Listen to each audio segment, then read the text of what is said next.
Rekli smo u prošloj emisiji da je u početku pomoć Zapada Jugoslaviji bila sasvim diskretna. Međutim, Korejski rat je primorao i Jugoslaviju i Zapad da se približe jedno drugom. Tako ovaj avion iza mene, kako su jugoslovenske snage obarale 1947. godine, je 1951. godine stigao kao pomoć jugoslovenskom vazduhoplovstvu od strane Amerike. Isto tako počela da pristiže i velika ekonomska pomoć, a kasnije krediti. Po svojoj prilici, pomoć u 50. godinama posle niza katastrofalnih suša je bila uslovljena izvesnim političkim ustupcima, od kojih je najveći bio ukidanje seljačkih radnih zadruga. Preko Balkanskog pakta, u kome su bili Grčka i Turska, Jugoslavija je skoro formalno postala član NATO pakta. Međutim, normalizacija sa Sovjetskim savozom posle Staljinove smrti dovela je do još jednog obrta u jugoslovenskoj spoljnoj politici. Jugoslavija je počela da lavira između dva bloka, da koristi svoj položaj nečeg između, tako da počeli su da se sklapaju i povoljni poslovi i sa istočnim blokom. Zapadna pomoć je dalje pristizala, jer je Zapad smatrao da je bolje da ima makar i neutralnu Jugoslaviju, nego da ima Jugoslaviju na strani protivnika u hladnom ratu.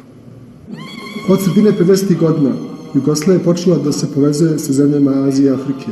U početku je to bila saradnja pre svega trojice predsjednika Nehrua, Tita i Nasera, a kasnije je prerasla u Pokret nesvrstanosti. Prva konferencija Pokreta nesvrstanosti održana je u Beogradu 1961. godine. Postoje različita tumačenja da li je ovaj pokret koristio ili štetio Jugoslaviji. Po nekima, on je udaljio Jugoslaviju od Evrope. Tako, na primjer, aktivna podrška Jugoslavije alžirskim ustanicima u periodu Alžirskog rata nanijela je štete odnosima Jugoslavije i Francuske. Međutim, postoje drugi argumenti koji tvrde da je pokret nesvrstanosti i istaknuto mesto Jugoslavije u njemu Jugoslaviji donela mnoge povoljne poslove, naročito u arapskom svijetu.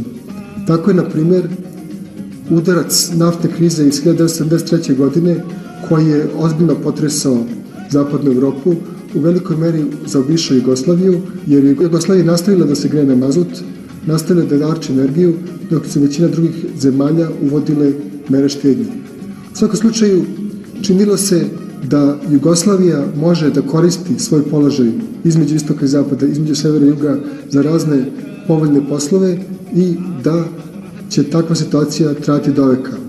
Jugoslovensko rukovodstvo, a i narod, poverovali su da je njihov ulog u svetu veći značajnija nego što jeste po veličini i značaju same zemlje.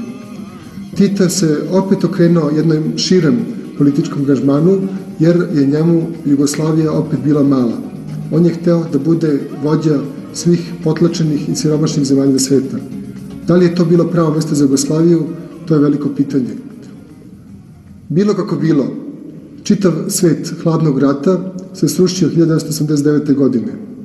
Jugosloveni, pogotovo u Srbiji, jedno vreme su mislili da će moći da nastave da žive po starom.